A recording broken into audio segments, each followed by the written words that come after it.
how to buy Amazon token. So this token came under the symbol of AMZN. Now before it starts, this is not financial advice. I'm not a professional or economic expert. So before investing in any project that you find on my channel, please do your own research. And also, there is a referral code down in the description. You can get free money, rewards on crypto with the best referral code. Simply use the codes below, find your account, and enjoy the benefits. Check them out in the description.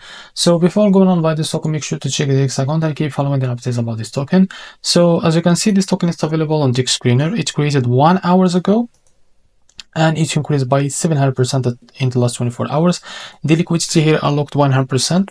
That's good. That's many investment in the safe place to be able to buy this token. But before that, this token, as you can see, it's trending number 4 in DEX Screener.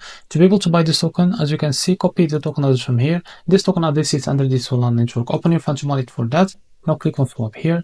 Make sure you have enough Solana on your wallet. Now click here and paste the token address. As you can see, this our token, click on it. Now here type how much you want to buy. So here you will be able to see how much you receive. Select the provider, for example, Jupiter. Make sure to read all of this information here.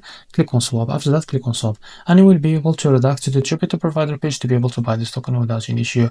But if you face an issue, go back to this page with the slippage from here on customer, because the most of issues came from the slippage. Now you are ready to go to buy this token without any issue. So this is how to buy Amazon token. If you found this very helpful, please like and subscribe. See you next video.